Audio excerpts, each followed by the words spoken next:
வணக்கம். இன்னைக்கு இந்த வீடியோல நம்ம உடைத்து ஊற்றிய முட்டை குழம்பு எப்படி பண்றது அப்படின்னு நம்ம பார்க்கலாம். இது வந்து ரொம்ப சிம்பிள் தான். ரொம்ப டேஸ்ட்டா இருக்கும். இந்த குழம்பு பண்றதுக்கு ஒரு பேன் எடுத்துக்குவோம். எடுத்துட்டு கொஞ்சம் எண்ணெய் சேர்த்துக்கிருவோம்.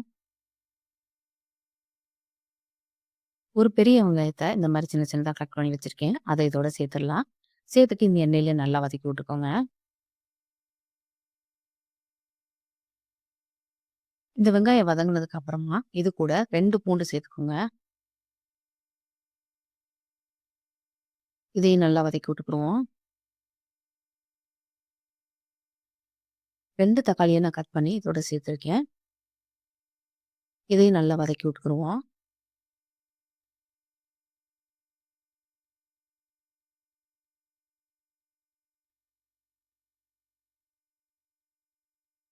ஒரு 1/4 டேபிள் ஸ்பூன் அளவுக்கு வந்து மிளகு சேர்த்துக்கோங்க. 1 டேபிள் ஸ்பூன் அளவுக்கு இந்த முந்திரி இருக்கு இல்லையா? அத சேர்த்துக்குருவோம்.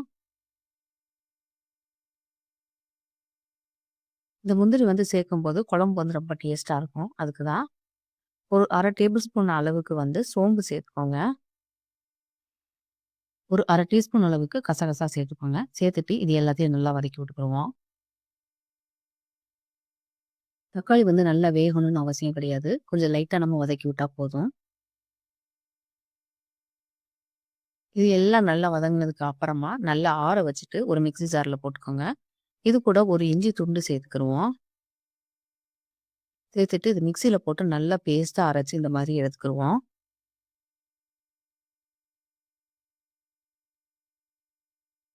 இப்போ ஒரு பேன் எடுத்துக்குருவோம். எடுத்துட்டு திரும்பவும் கொஞ்சம் எண்ணெய் சேர்த்துக்குருவோம். இப்ப அரைச்சு வச்சிருந்தோம் இல்லையா பேஸ்ட்டு, அத வந்து இதோட சேர்த்துரலாம். இது கூட கொஞ்சம் உப்பு சேர்த்துக்குருவோம். இந்த எண்ணெயிலே இது எல்லாத்தையும் நல்லா வதக்கி விட்டுக்குருவோம். ஒரு 2 நிமிஷத்துக்கு இது அப்படியே இருக்கட்டும்.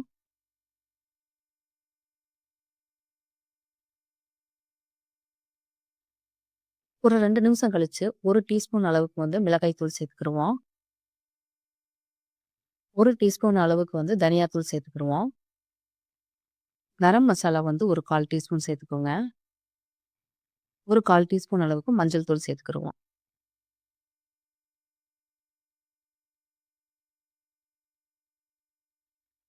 இது எல்லாத்தையும் நல்லா மிக்ஸ் பண்ணி விட்டுக்குருவோம். இது கூட 2 கப்பு தண்ணி வந்து சேர்த்துக்குருவோம். இது வந்து ரொம்ப திக்கா தான் வைக்க போறேன். உங்களுக்கு கொஞ்சம் தண்ணியா வேணும் அப்படின்னா, ஒரு 2 1/2 கப் அளவுக்கு தண்ணி சேர்த்துக்கோங்க. 2 கப் தண்ணி சேர்த்ததுக்கப்புறம், இது நல்லா கொதிச்சு வரட்டும்.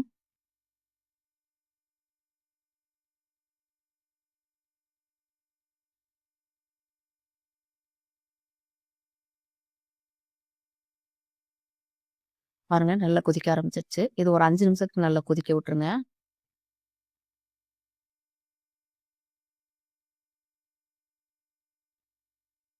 இந்த 5 நிமிஷம் நல்லா கொதிச்சதுக்கு அப்புறமா, இந்த ஸ்டவ்வ வந்து கொஞ்சம் சிம்ல வச்சுருங்க. வச்சுட்டு ஒரு முட்டைய உடைச்சு ஊத்திட்டு, இந்த குழம்போட நல்லா மிக்ஸ் பண்ணி விட்டுருவோம். அப்பதான் இந்த டேஸ்ட் வந்து ரொம்ப நல்லாருக்கும். இத வந்து ஃபுல்லா வந்து கம்ப்ளீட்டா வந்து மிக்ஸ் பண்ணிருங்க குழம்புல.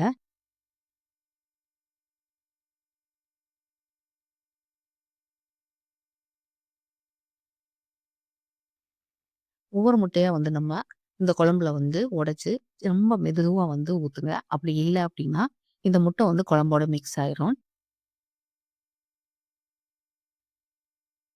நான் மொத்தம் வந்து 5 முட்டை வந்து இதுல வந்து ஊத்தியிருக்கேன். இது வந்து கொஞ்சம் சிம்லயே வந்து ஒரு 5 நிமிஷத்துக்கு வந்து கொதிக்க வைங்க. பாருங்க ஒரு 5 நிமிஷம் கொதிச்சதுக்கு அப்புறமா, இந்த முட்டை இருக்கு இல்லையா? இத வந்து மெதுவா வந்து உடைஞ்சிராம, இத வந்து திருப்பி போடுங்க.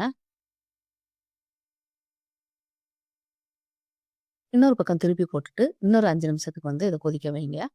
அடுப்பு வந்து ரொம்ப சிம்ல தான் இருக்கணும். கொதிக்கக்கூடாது.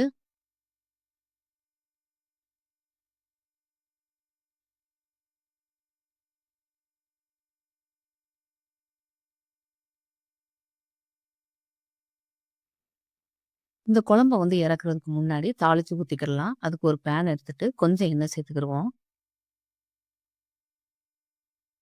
கொஞ்சம் கடுகு, உளுந்தம் பருப்பு சேர்த்துக்கிருவோம். இந்த கடுகு பொரிஞ்ச உடனே, கொஞ்சம் வந்து கருவேப்பிலை சேர்த்துக்கிடலாம். சேர்த்துட்டு, இத வந்து நம்ம கொதிச்சுக்கிட்டு இருக்கு இல்லையா குழம்பு, அதோட சேர்த்துடலாம்.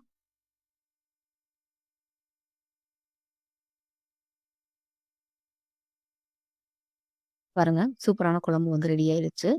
இனி வந்து ஸ்டவ் ஆஃப் பண்ணிடலாம். பாருங்க சூப்பரான முட்டை குழம்பு ரெடி ஆயிடுச்சு. நீங்களும் ட்ரை பண்ணி பாருங்க. பார்த்துட்டு கமெண்ட்ல எப்படி இருந்துச்சுன்னு சொல்லுங்க. உங்களுக்கு இந்த வீடியோ பிடிச்சிருந்தா லைக் பண்ணுங்க, ஷேர் பண்ணுங்க, சப்ஸ்கிரைப் பண்ணுங்க. தேங்க்ஸ் ஃபார் வாட்சிங்.